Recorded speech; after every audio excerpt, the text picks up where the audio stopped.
안녕하세요, 여러분. 오늘은 마태복음의 마지막 장 28장을 함께 묵상하겠습니다. 예수님께서 십자가에 달려 돌아가시자 성전 휘장이 위로부터 아래로 찢어졌다는 기록이 나옵니다. 성전은 성소와 지성소로 구분되어 있었죠. 지극히 거룩한 곳 지성소는 아무나 들어갈 수 없었고 아무 때나 들어갈 수도 없었습니다. 오직 기름 부음 받은 대제사장만이 들어갈 뿐이었죠. 그런데 성소와 지성소를 구분하는 휘장이 찢어졌다는 것, 이제 하나님과 인간과의 경계선이 사라졌다는 것을 의미합니다. 누구나 다 인간은 하나님께로 직접 나아갈 수 있고 하나님의 음성과 은혜를 직접 누릴 수 있다는 거죠. 중간에 막힌 담을 허시고 인간과 하나님을 화목하게 하신 예수 그리스도의 죽음.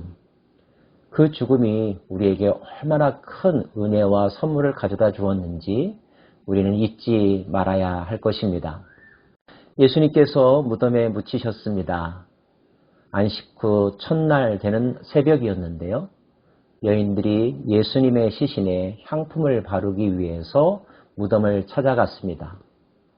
거기서 놀라운 경험을 하죠. 천사를 만났습니다. 천사가 여자들에게 말하여 이르되 너희는 무서워하지 말라. 십자가에 못 박히신 예수를 너희가 찾는 줄을 내가 아노라. 그가 여기 계시지 않고 그가 말씀하시던 대로 살아나셨느니라. 와서 그가 누우셨던 곳을 보라. 또 빨리 가서 그의 제자들에게 이르되 그가 죽은 자 가운데서 살아나셨고 너희보다 먼저 갈릴리로 가시나니 거기서 너희가 배우리라 하라. 천사가 전해준 소식은 너무나 놀랍고도 기쁜 소식이었습니다. 예수께서 여기 계시지 아니하신데 그것은 그분께서 살아나셨기 때문이며 그분은 살아계실 때 자신의 부활을 이미 말씀하셨고 그 말씀대로 되었다는 것입니다. 그리고 제자들을 만나겠다고도 말씀하십니다. 갈릴리에서요. 갈릴리는 예수께서 처음 제자들을 부르신 곳이었고 대부분의 사역을 했던 곳이죠. 그곳에서 다시 제자들을 만나겠다는 것, 마치 첫사랑의 순간으로 돌아가겠다는 말씀처럼 들립니다. 기쁜 여인들, 제자들에게 소식을 알려러 가는 중에 더 기쁜 경험을 하게 되는데요. 바로 예수님을 만난 것입니다. 그 여자들이 무서움과 큰 기쁨으로 빨리 무덤을 떠나 제자들에게 알리려고 다름질할새 예수께서 그들을 만나 이르시되 평안하냐 하시거늘 여자들이 나아가 그 발을 붙잡고 경배하니 이에 예수께서 이르시되 무서워하지 말라. 가서 내 형제들에게 갈릴리로 가라 하라. 거기서 나를 보리라 하시니라. 죽은 줄로만 알았던 예수님, 아니 죽으셨던 예수님. 그래서 모든 것이 끝났다고 생각했는데 그들의 마음속에 다시 불길이 솟아오를 수 있었고 새 희망을 품을 수 있었다는 것. 부활은 이렇게 슬픔을 기쁨으로 바꾸고 절망을 희망으로 바꾸고 좌절을 의지로 바꾸는 놀라운 사건입니다. 하나님께서 우리에게 부활의 소망을 품게 하셨다는 것, 얼마나 감사한 일인지 모르겠습니다.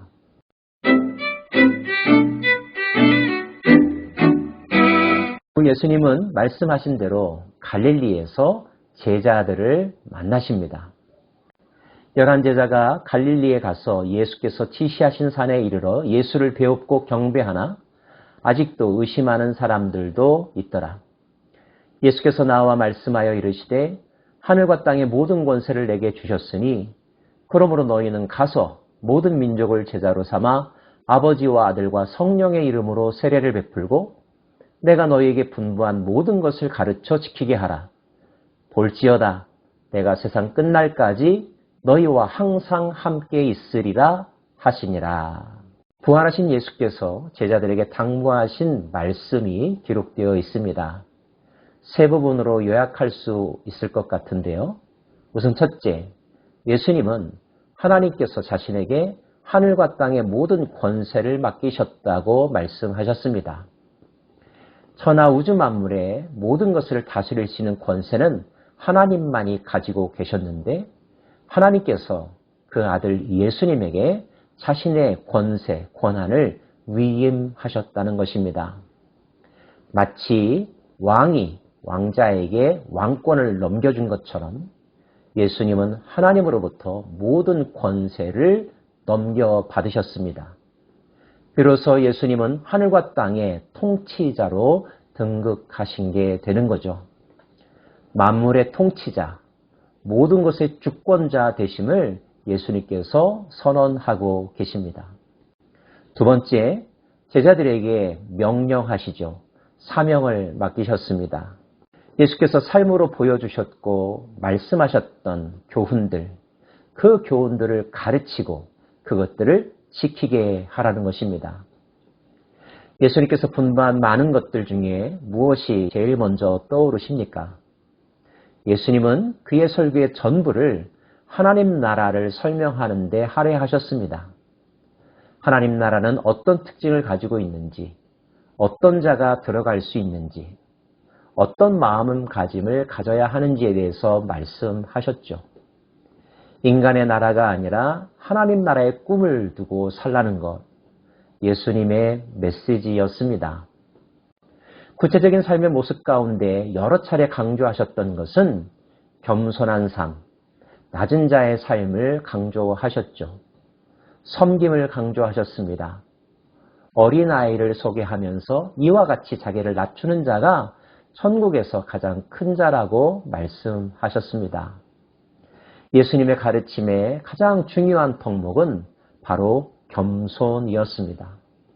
하나님 앞에서의 겸손, 사람들 앞에서 교만하거나 비교 속에 우월한 위치를 차지하려고 수단과 방법을 가리지 않는 삶, 성공지향적인 삶을 말씀하신 것이 아니라 나보다 남을 낮게 여기는 삶, 힘들고 연약한 자들을 돌보는 삶, 그들을 세워주는 삶의 가치가 얼마나 중요한지, 그러한 삶을 하나님께서 얼마나 기뻐하시는지 말씀하셨습니다. 더불어서 사랑의 삶을 강조하셨죠.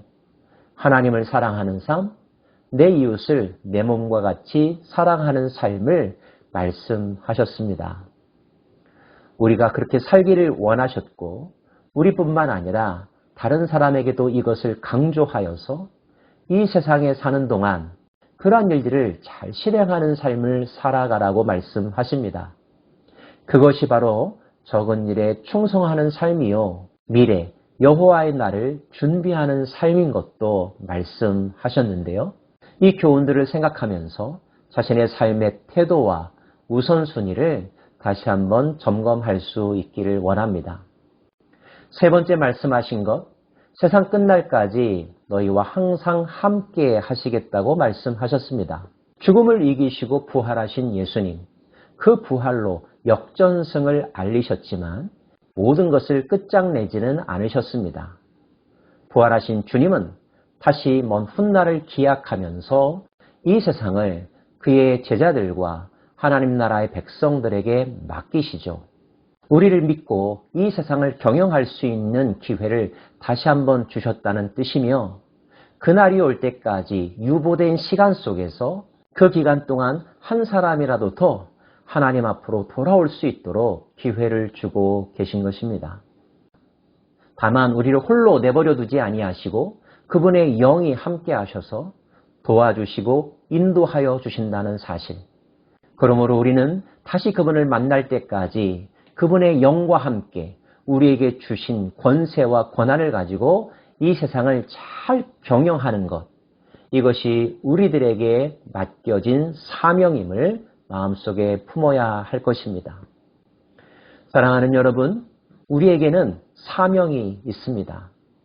이 땅에 오셔서 우리를 위하여 죽으셨고 부활하신 예수님은 우리에게 사명을 남겨주셨고 다시 만날 약속을 품게 하셨습니다. 그날이 올 때까지 맡겨진 사명에 충성을 다하는 것, 이것이 적은 일에 충성하는 일이며 그날 주님은 우리의 모든 삶을 정산하시며 우리를 위하여 예비하신 더 큰 은혜를 부어 주실 것입니다. 그날이 올 때까지 예수님을 믿는 믿음으로 그 믿음 안에서 우리에게 주신 권세를 사용하면서 이 세상을 잘 경영하고 그날 주님께 우리가 행한 일들에 대하여 보고할 수 있는 저와 여러분 되기를 간절히 소망합니다. 한 마음 한 뜻으로 함께 가십시다. 기도하겠습니다. 하늘과 땅의 모든 권세를 가지신 우주의 통치자 예수 그리스도를 믿습니다. 주께서 우리에게 맡겨주신 사명, 그 사명을 마음에 품고 사명의 성취를 위하여 열심히 살기를 다짐합니다. 주께서 도와주실 것이며 인도하여 주실 줄 믿습니다. 사명을 가지고 살아가는 이 땅의 모든 주님의 백성들, 끝까지 견디는 자가 되게 하여 주시고 최후에 승리하는 삶의 주인공들 되게 하여 주옵소서. 예수님 이름으로 기도합니다. 아멘.